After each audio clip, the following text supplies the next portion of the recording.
afternoon, good evening, regardless where you are. It's always a great time to study the gospel enlightened by Spiritism. Today we're going to review chapter 93 of the book Our Daily Bread, which is titled The Gospel and the Woman. Before we begin, I'd like to thank Kardec Radio for opening up its several platforms in social media so that we can have conversations just like this one. As always, let's say our initial prayer before we start our conversation. Thank you, Lord, for all the great things that you offer to us.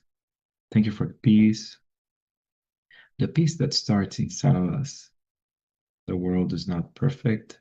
There is so much conflict outside. However, it's always important for us to remain calm, in harmony, and connected with our superior spiritual friends, so that we can help ourselves and help those around us.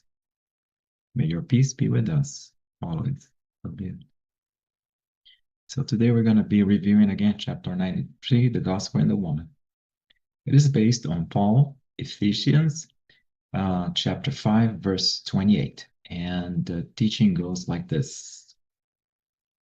In the same way, husbands ought to love their wives as their own bodies.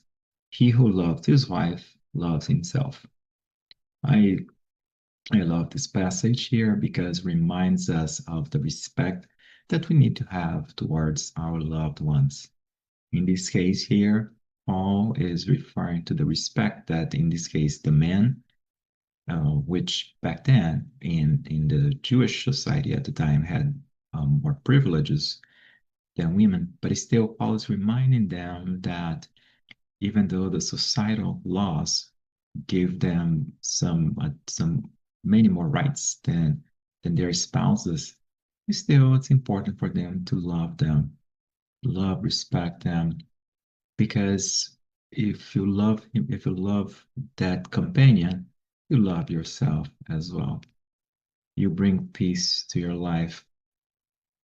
From a spiritual standpoint, we are together.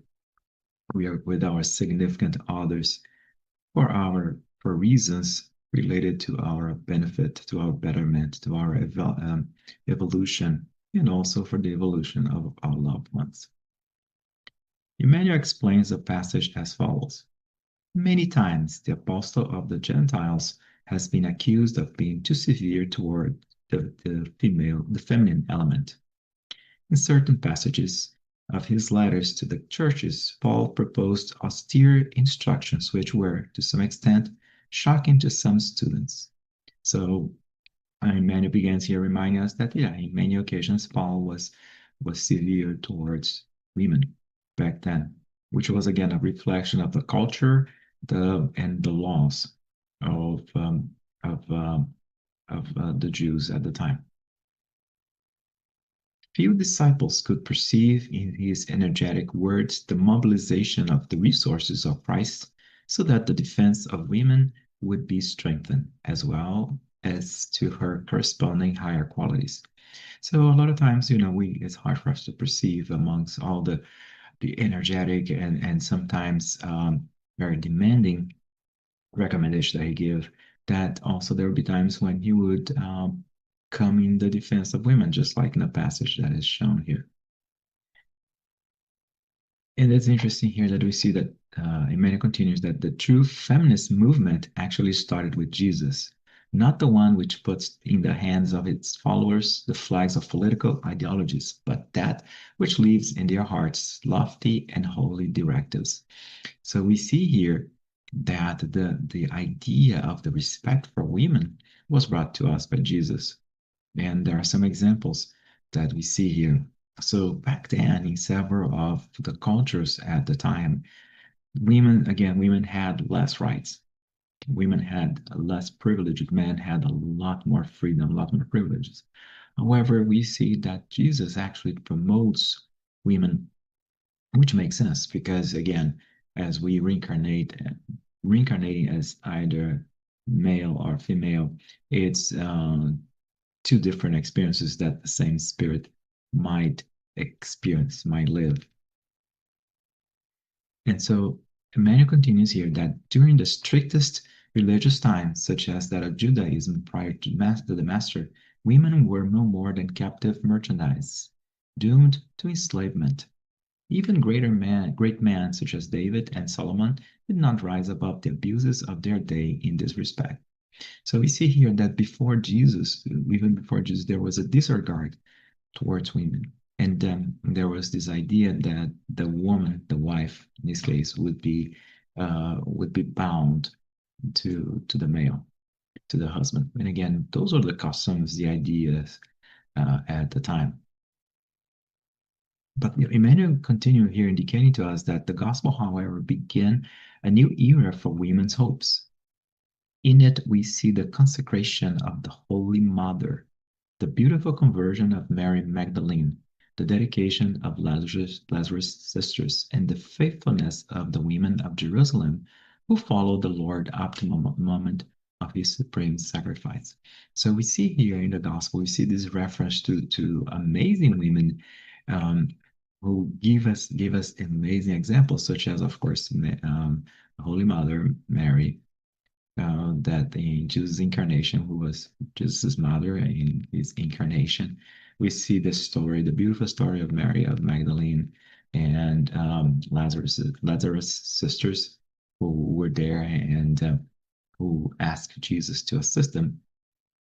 And we see here also that when Jesus was in the process of being crucified, none of the disciples, except for one disciple, John was the only disciple who was there, who was by his side, but also the women who were there. The women of Jerusalem were there, in this case, his mother and Mary Magdalene. They were there providing him support. So we see here in the Gospel these beautiful examples of how amazing women can be. Ever since Jesus came, we note an increased respect on earth for the mission of the women. Paul of Tarsus was the consolidator of this regenerative movement. Despite the seeming harshness of his words, he sought to lift woman up from the degraded condition. So we see here that, that over time, of course, since the time of Jesus, of course, there has been some ups and downs during different times, but we see this increased respect towards women. And even though there are still challenges nowadays when it comes to women's rights, as part of our evolution as a planet and as the different societies, there has been many improvements that have been made as far as women's rights. And from a spiritual standpoint, again, I might reincarnate as a male, as a female, as a man or a woman. I might be a husband or a wife, depending on my necessities and what lessons I need to learn and what is it that I need to experiment and how do I need to grow. And it's going to change from incarnation to incarnation. Therefore, that contemporary condition serves to me, again, as a differentiated experience based on my needs. So, from a spiritual standpoint, the spirit, the same spirit that might reincarnate as a woman might also reincarnate as a man. So, from a spiritual standpoint, we're all the same. We have the same rights because, again, we're the same. Uh, you know, we have the same spiritual principle. Emmanuel finalized indicating that he entrusted her to man as a mother or sister, wife or daughter, as a close associate to his own destiny as a child of God like himself. So again, we see here that uh, the different women in someone's life, as a mother, as a sister, as a wife, as a daughter, regardless of those relationships in our families, that is all part of what is it that we need to experiment. And conversely, also, if we are fathers, sons, husbands, brothers as well.